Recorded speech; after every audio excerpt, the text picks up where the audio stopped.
Oi, meu nome é Débora e está começando mais um Papo Debs, um podcast onde eu converso com diferentes pessoas sobre suas histórias e trajetórias na justiça restaurativa e também qualquer outro assunto que dá na telha. Hoje eu tô aqui com a Mazi Torres. Ela é documentarista, facilitadora e educadora. E também com a Priscila Albuquerque, que é comunicadora, fotógrafa e viciada em This Is Us. Se ajeita aí, pega seu café e bora bater esse papo com a gente.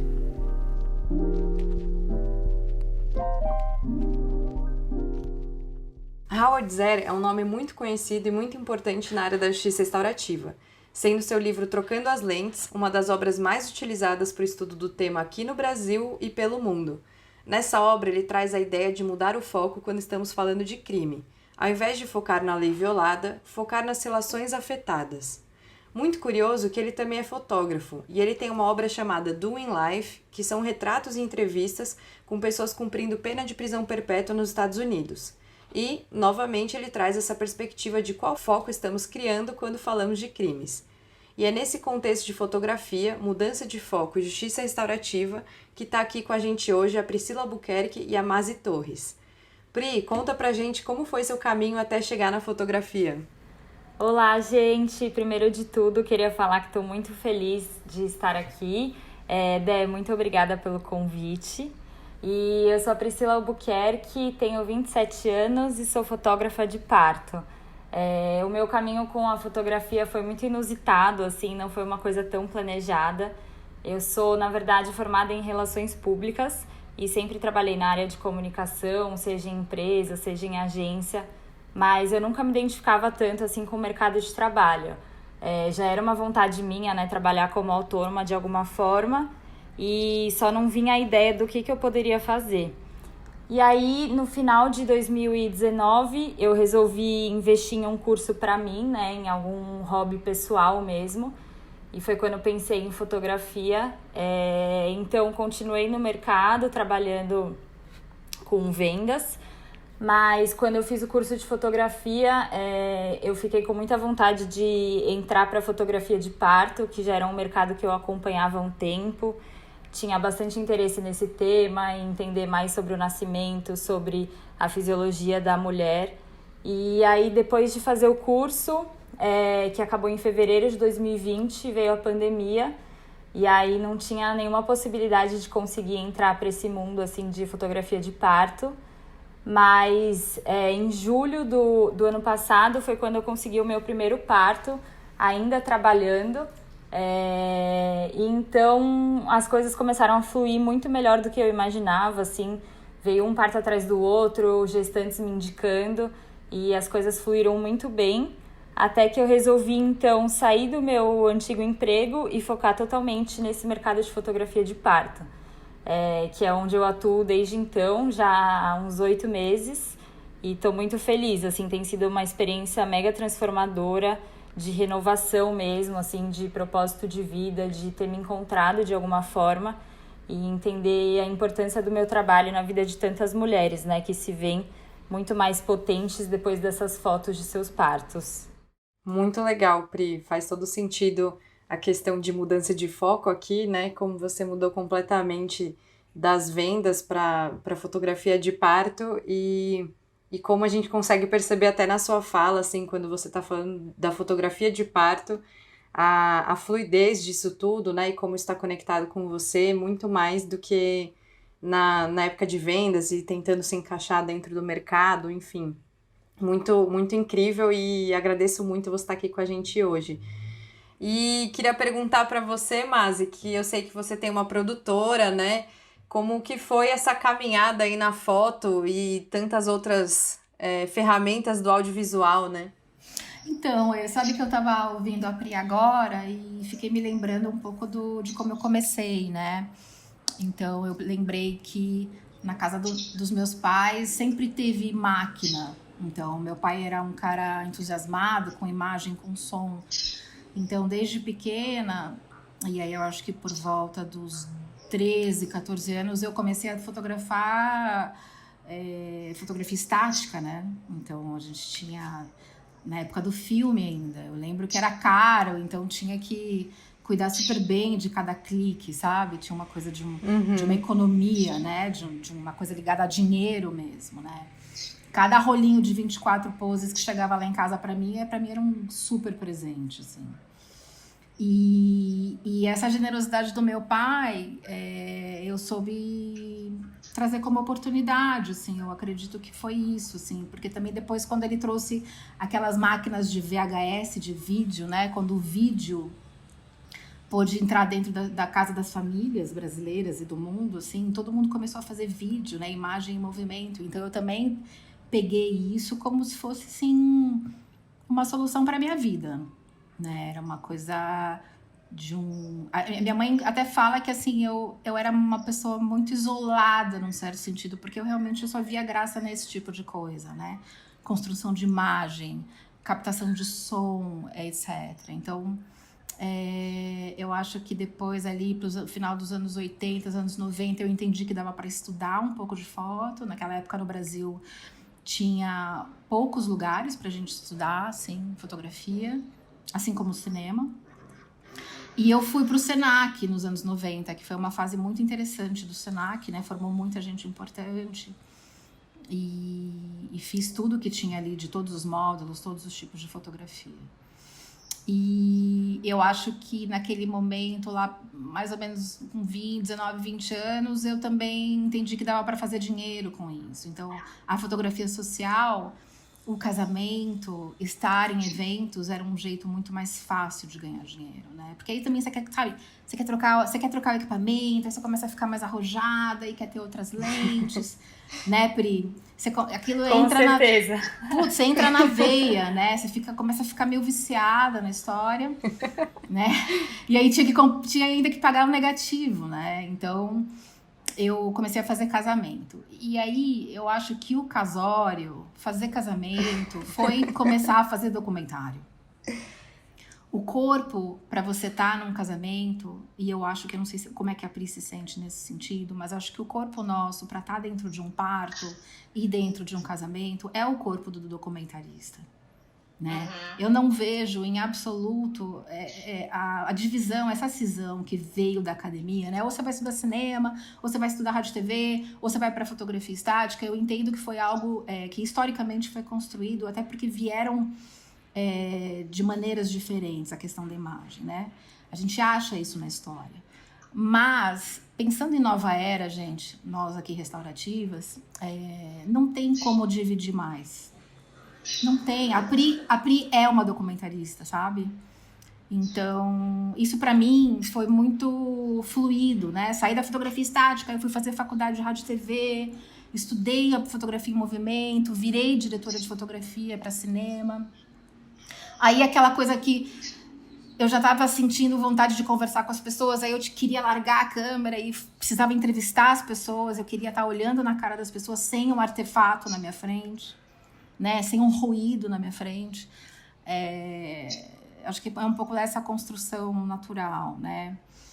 E aí a produtora, ela vem de uma maneira muito orgânica, né? Acho que foi 2009, por aí, eu fechei meu estúdio de foto e abri a produtora, que é a Jambeiro Filmes.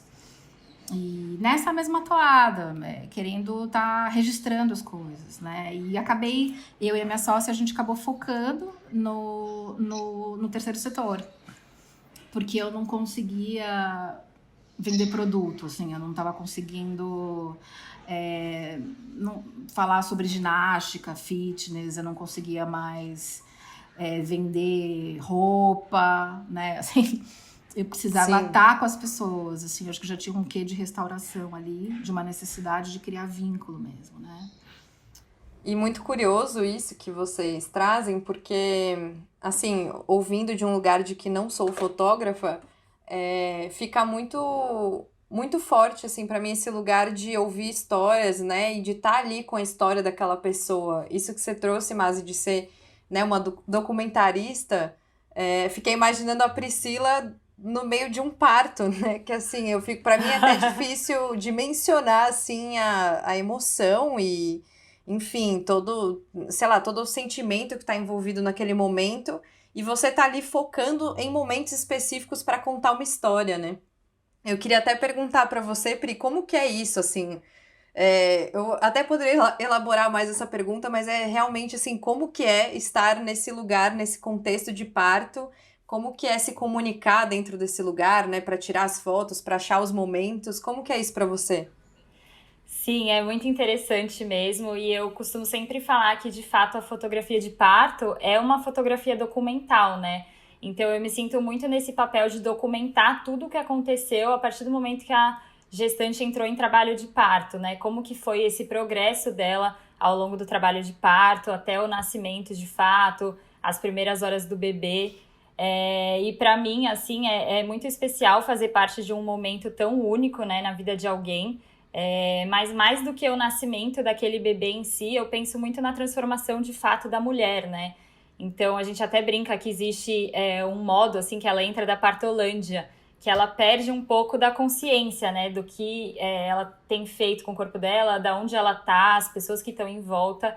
Então eu sinto que o meu papel naquele lugar é de realmente registrar tudo que ela passa, né? Naquele período de parir mesmo sua cria, para depois, quando ela voltar de fato para a consciência, depois das dores e tudo mais, ela poder se olhar naquelas fotos e entender a grandiosidade do momento, né? Entender o quanto ela foi forte, quanto ela passou de fato, e que eu acredito que são fotos assim que transformem para a vida toda, né? Não só pro filho que vai ver aquilo depois, ou para a família que vai ter aqueles documentos de fato por muitos anos, mas também para a mulher, assim. E eu me sinto muito nesse lugar de precisar manter uma energia elevada também para contribuir com o trabalho de parto dela, assim, né? Então eu tento sempre ficar com um pensamento positivo mesmo por dentro de mim, assim, mandar energia boa enquanto eu tô lá, e sempre respeitando o espaço e tudo que acontece no ambiente, né? Então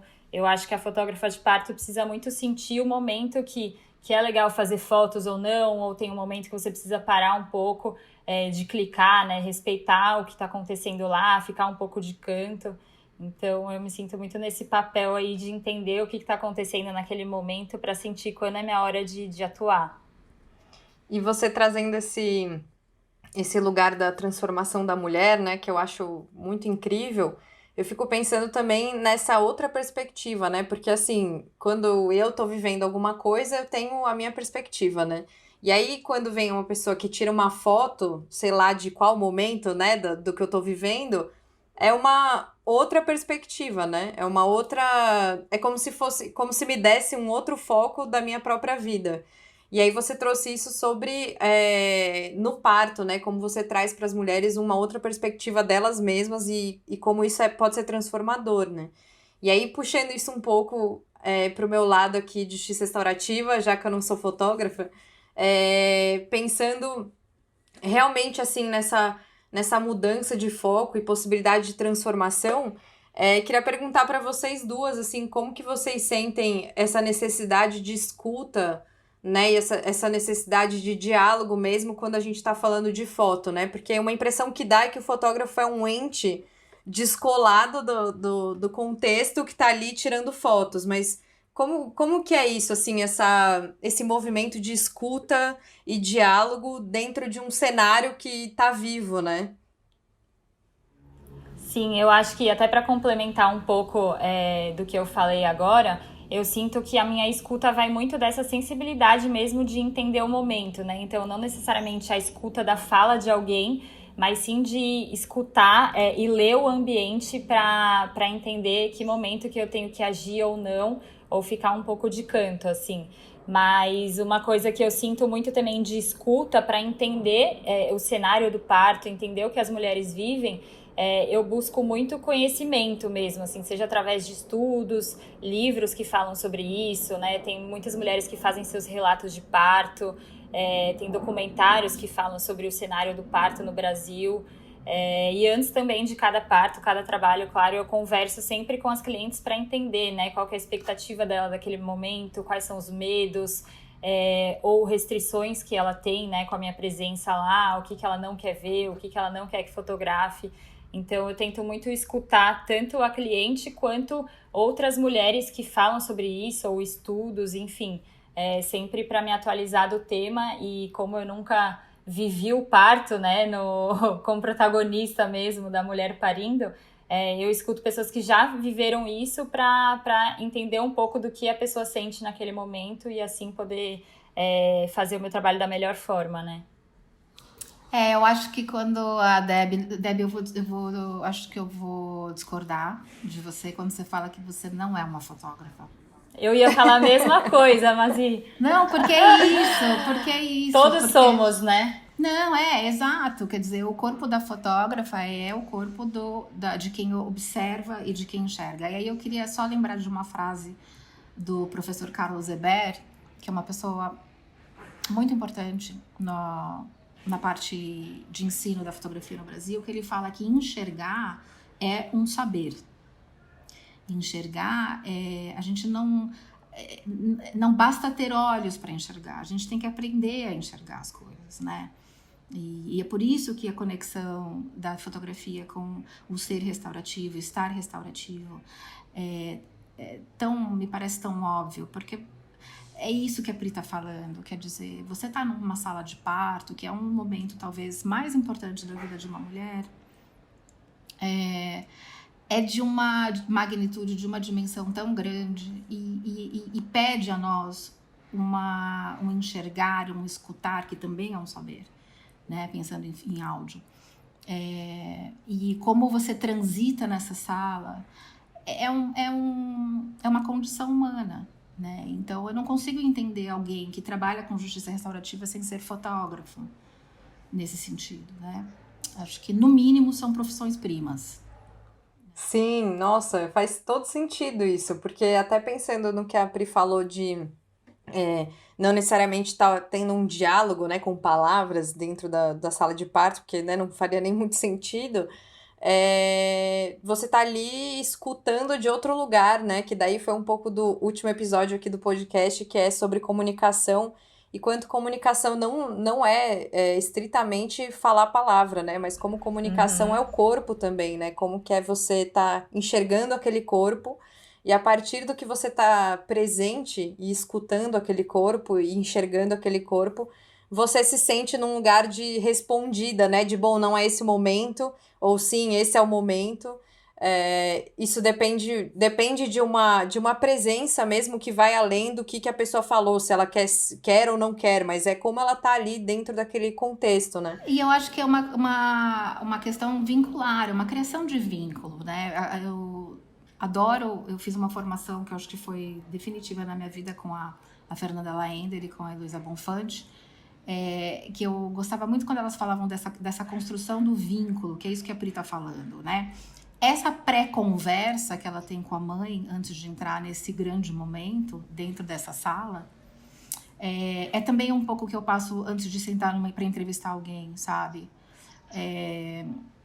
Apontar uma lente e apontar um microfone para alguém é algo extremamente delicado. Apontar uma lente para uma mulher que está parindo é algo extremamente delicado, né? E você fazer isso, eu acho que pede um estado de presença absurdo, né? É por isso que a gente sai tão cansada, né, Pri?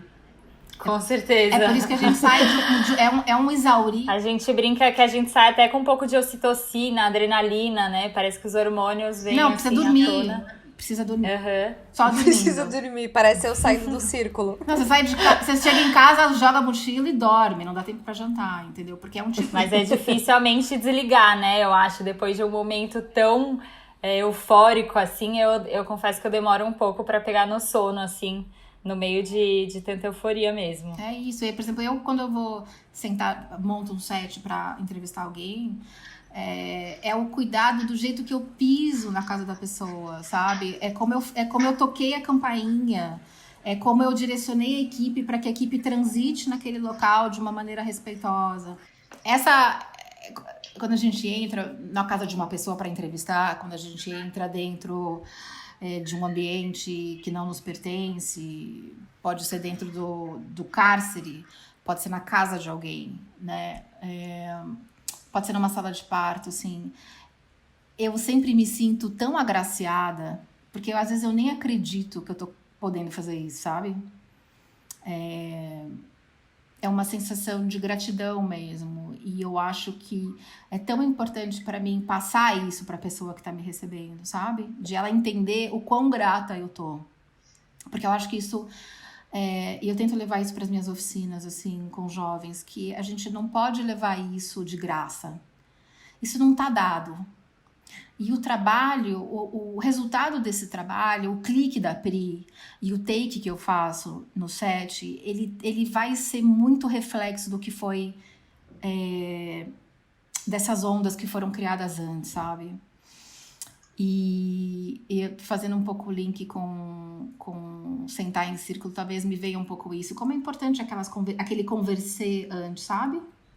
Sim, aquela toda preparação com as pessoas antes de um real encontro, Sabe né? aquele cafezinho despretensioso, aquela coisa, assim, que eu acho que eu tô entendendo isso agora, assim, e como é importante, a gente já faz isso no audiovisual e na fotografia, né? As pessoas, os profissionais, às vezes fazem sem entender o quão é fundamental esse vínculo antes. E que eu acho que a faculdade e a academia não falam sobre esse estar e ser.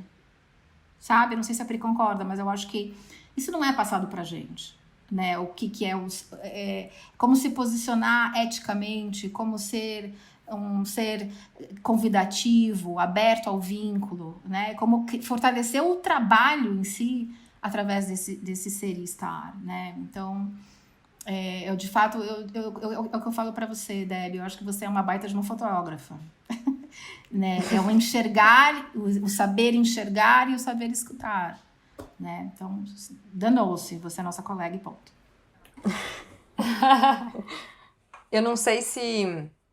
pra mim esse paralelo, assim, com justiça restaurativa faz muito sentido, porque é isso, né? Eu fico me perguntando, assim, qual que é a motivação, né, do que eu faço, assim, tipo, por que eu faço o que eu faço? E aí, me conecto com isso que você fala, Masi, que será que a gente se pergunta, será que nas faculdades e nos cursos a gente tem um tempo para saber quem é a gente, por que a gente está fazendo isso? Porque eu acho que é justamente essa motivação nossa que faz existir qualquer possibilidade, a mínima que seja, da gente se conectar com o outro. Porque quando você faz só porque você faz, né, assim, no sentido de não estar conectado com você, qual a chance de estabelecimento de conexão com o outro? E aí, pensando um pouco mais ainda, assim, o que a gente está buscando quando a gente se conecta com o outro, né? Porque é isso, a Pri não tá buscando uma foto, né? Pura e simplesmente uma foto. A Masi não tá procurando uma entrevista, tipo, a entrevista tá feita, que ótimo, tá aqui a entrevista. A gente tá procurando pessoas, no final das contas, né? A gente tá procurando pessoas, seus processos de transformação, seus processos de mudança de foco, né? Porque até fazendo um paralelo com a Pri, tipo, nossa, essas mães, assim, mudança de foco total da vida, né? Pós-parto, assim, mudança completa. Então, é exatamente o que a gente está buscando com isso, né? E eu costumo dizer para as pessoas que me perguntam nos projetos, né? Ah, mas o pré-círculo que a gente chama, o primeiro encontro com a pessoa antes de fazer o encontro com todas as outras, em um círculo, por assim dizer, de já perguntar o que aconteceu, como que a pessoa se sente, enfim, umas perguntas que a gente já aprende na metodologia. Mas para mim, esse cafezinho, ele é tão importante, mas tão importante que às vezes eu faço conversas e não falo nada do que aconteceu. Porque eu quero saber quem é aquele ser humano que tá ali para conversar comigo e eu quero que ele saiba um pouco de quem sou eu também. Porque responder entrevista por responder, tipo sim, não, tá bom, tá ruim, isso daí a gente faz em qualquer lugar, no Poupa Tempo, a gente faz em entrevista de emprego, a gente faz em vários lugares. Mas se a gente está se propondo a um trabalho que realmente se conecte com a humanidade do outro e com aquele momento em si, não tem como ser diferente de quem é você. Tipo, quem é essa pessoa na minha frente? Como que eu vou me abrir, seja para ela tirar uma foto minha, ou seja para ela escutar sobre um conflito meu, se eu não sei nem quem é ela. Eu não sei nem o que ela gosta de fazer na vida dela, eu não sei quem é essa pessoa. Então, esse momento de conexão para mim faz muito sentido nesse paralelo. E aí, aproveitando esse paralelo, Mazia, sabendo do seu encontro não só com a foto, mas com a justiça restaurativa, se você puder contar um pouco como que aconteceu isso, né? De set, foto, produtora e justiça restaurativa. E outro dia eu estava escrevendo um texto sobre isso, porque eu precisei organizar na minha cabeça como tinha acontecido, sabe? Eu comecei a escrever, assim, agora na pandemia, o meu caminho, como é que foi e tal. Foi bem bacana esse exercício. Porque as coisas vão acontecendo de um jeito que a gente não percebe, às vezes. E quando você vai ver, a conexão entre um evento e o outro é muito grande, né? Mas você não fez racionalmente, foi o caminho, né, que foi acontecendo. Mas eu sempre me senti, no meu mercado de cinema, como um peixe fora d'água, na verdade, assim. Eu nunca participei muito das patotas, eu nunca fui muito pros Patota, eventos. essa é antiga. Ah, minha amiga, são os anos 70, meu amor. É Amei. isso, vou jogar uns vocabulários aqui pra você novos. Gostei. E eu nunca participei muito da turma, sabe? Então, Moderno. porque eu não queria estar lá na festa, sabe? Eu não queria, eu não me encaixava bem. Até hoje eu me sinto um pouco inadequada, assim. Mas eu acho que eu não sabia enxergar o meu fazer, o meu ser, né, produtora de audiovisual, de uma maneira interessante. Hoje eu acho que eu enxergo, assim. O que eu achava que era ruim, hoje eu acho incrível. E eu arrisco até dizer que eu já era uma facilitadora dentro do set sem saber, né? Justamente porque eu acho que eu tocava o set de filmagem de um jeito com um tempo diferente, né? Assim, eu colocava até em risco às vezes os trabalhos, porque você sabe que tudo é tempo, né? A gente vive num Sim. mundo onde o tempo dita tudo, é uma pena. Mas que eu tinha essa preocupação com quem abria a porta pra gente, né? Para esse personagem que se abria para mim. Então, como eu estabeleci os tempos, como a equipe entra, como a gente vai tocando as coisas, e eu achava que eu era um peixe fora d'água e que eu não era uma pessoa tão bacanuda, porque eu já não tinha aqueles trejeitos do audiovisual, eu não sabia os nomes técnicos, eu sabia me comunicar e chegar onde eu queria, mas eu não era da galera, entendeu? E quando eu fui lá mais ou menos em 2017, eu comecei a entender que eu precisava ampliar um pouco a minha carreira. E comecei a dar aula, comecei a dar mais oficina, porque aí eu já conseguiria imprimir mais o meu jeito, o que eu acreditava ser um jeito interessante de estar no audiovisual, né? E eu tenho uma grande amiga que é a Marina Dias, que é uma referência muito grande para mim na justiça restaurativa. E ela meio que também me investigando e a gente trocando muita figurinha, ela falou, olha, eu acho que um lugar interessante para você frequentar é o CEDEP do Campo Limpo, né? É um lugar que é uma referência de direitos humanos na Zona Sul de São Paulo e que tem cursos que eu acho que, pelo que você está me falando aqui, tem tudo a ver com você. E eu sinto que tem a ver com você, né? Então, eu fui lá e fiz o primeiro curso de facilitação em práticas restaurativas, práticas circulares com a Sabrina, né? Que é uma querida, que foi uma pessoa muito importante nesse início, né, de entender o que é essa prática restaurativa. E foi aí que comecei a entender o que é a justiça restaurativa, né? Aí isso tudo já comecei a colocar dentro das oficinas, e entendi que as minhas oficinas já tinham o círculo, não tinha a peça de fala, mas já tinha alguns elementos de falar em primeira pessoa, que eu fui, sem saber, colocando esses elementos. E fui ficando muito feliz com esses encontros, sabe? E é engraçado, assim, que nessa oficina do CEDEP eu olhava para as pessoas e eu falava, gente, essa é a minha turma. Eu olhava para a cara das pessoas, eu dava risada e eu falava, meu, essa é a minha turma. Não é a turma do audiovisual, entendeu? Aquele pessoal bacanudo, afetado. Eu não quero isso, eu quero essa gente aqui, entendeu? E é muito bom chegar nessa minha idade e poder falar isso sem medo, eu adoro.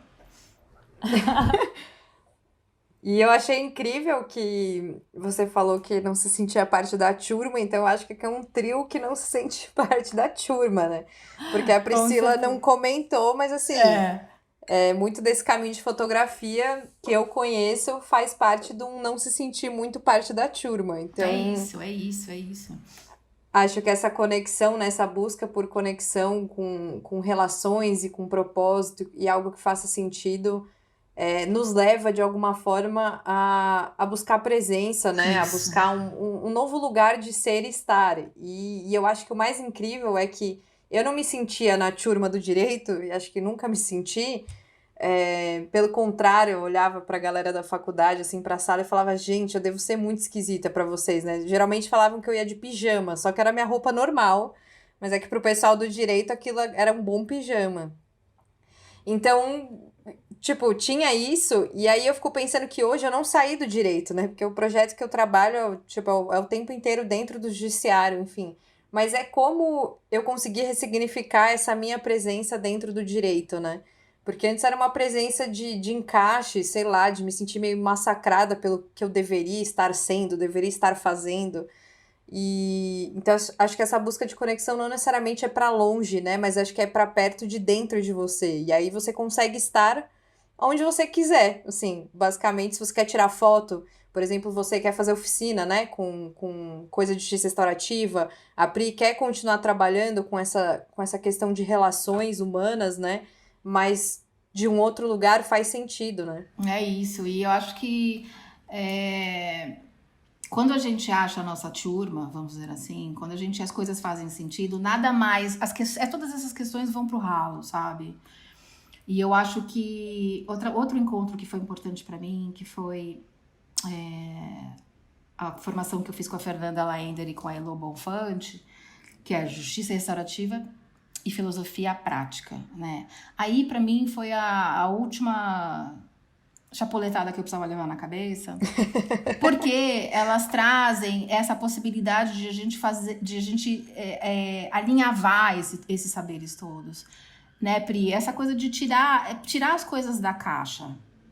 Sim, eu ia completar justamente com isso, assim, né? Eu acho que uma coisa que a gente coloca sempre é essa questão de que as coisas são como elas são e elas não podem ser diferentes, né? É como se a gente não tivesse esse poder de criação, de mudar aquilo que a gente já aprendeu que era assim e pronto.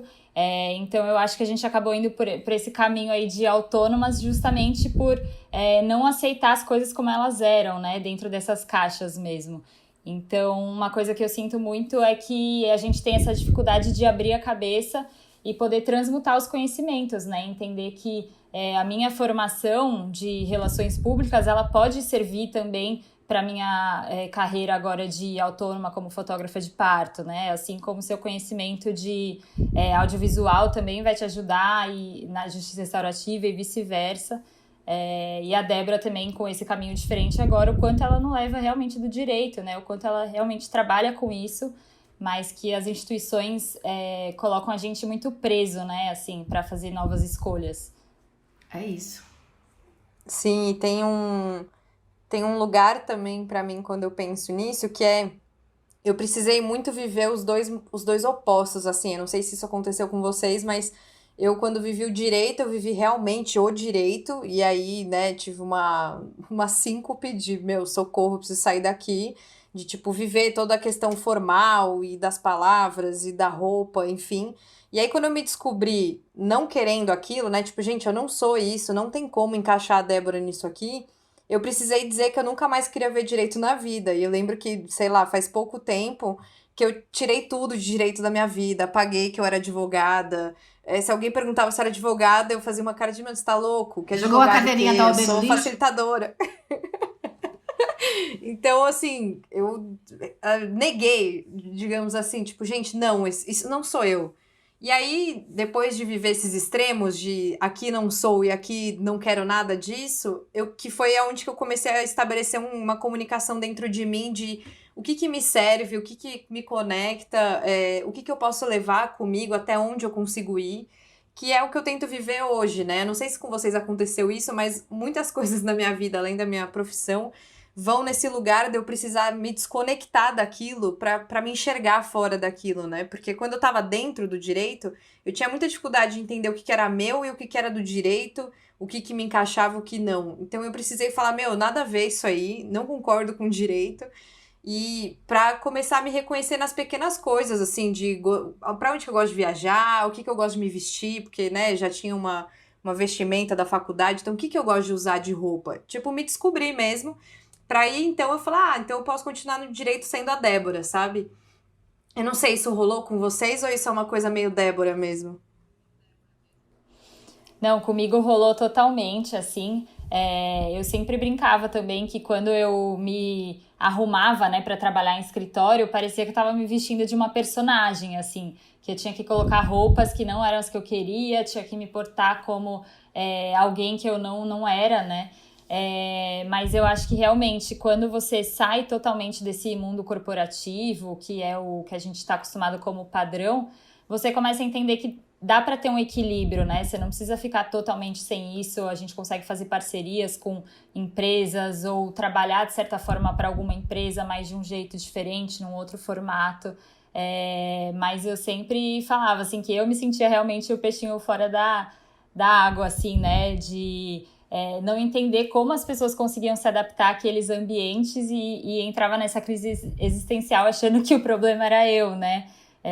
Porque as pessoas não abrem realmente essas outras possibilidades de vida, assim. Muito legal ouvir isso. Sim, é exatamente isso, né? A gente não consegue, num primeiro momento, entender que é possível transformar os lugares, a gente sente que a gente precisa se encaixar, né? E aí você vive chateada, né? Tipo, insatisfeita e se sentindo sem lugar mesmo para estar no mundo. Eu tinha muito essa sensação, assim, de quando eu terminei a faculdade, de, sei lá, acho que não tem o que eu fazer, né? Porque o que eu me interesso não faz sentido nada, né, comigo, tipo, nem do jeito que eu falo, o jeito que eu falo tá errado, o jeito que eu me visto tá errado, eu fiquei, bom, então não temos lugar. E aí, quando você acessa esse poder de criatividade, né, Pri, que você falou, de poder criar algo novo, de poder construir, então, qual é o seu lugar, né? Tipo, que lugar é esse que faz sentido pra você? As coisas vão dando sentido, e aí você, sei lá, parece que tem até uma flexibilidade maior dentro de você, né? Eu me sentia muito rígida quando era ou eu sou do direito ou eu quero que o direito morra. Eu me sentia uma pessoa muito dura. E aí, quando eu entendi que eu podia construir esse contexto, parece que tudo virou mais flexível, assim, tipo, nossa, que confortável. Até meu ombro agora fica relaxado, sabe, quando eu falo isso? Porque é uma sensação mesmo de espaço interno, né, pra você poder existir. E isso sei lá, não tem preço, não tem o que falar, né? É como se a gente precisasse passar pelo que a gente passa para aprender a ter um posicionamento restaurativo com a gente mesmo. Porque tem isso, né? Sim. Assim, tem um não se aceitar nesse processo, né? A gente se estranha muito. Mas eu vou jogar fora a carteirinha da OAB? Eu tenho direito a isso?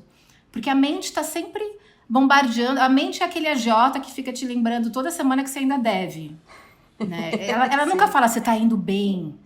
Vai, fluxo, vai com coragem, né? É sempre aquela guerra constante, né? Que a gente tá... Ela boicota, né, as nossas vontades. Exatamente. Então, eu fico pensando que também a questão de ser facilitadora, né? É um pouco também você ter essa voz restaurativa para dentro. E como isso, Sim. E por isso, e portanto, a gente nunca vai parar, a gente nunca vai virar facilitador, eu acho.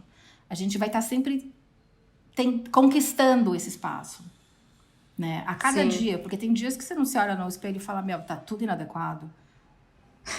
Porque é isso, a mente fala, a inadequação aqui, o que tá fora? Não, e às vezes é isso, é o vício em achar que tem a inadequação. E aí, como é que você senta no círculo, né? Ou vai atender um caso com essa voz interna, né? Então, cuidar do outro é cuidar da gente, né, gente? É uma loucura, assim. Não tem como ser restaurativo com alguém sem a gente ter isso com a gente, né? É isso que eu tô pensando aqui, né? Cuidar da gente para poder cuidar do outro. Exato.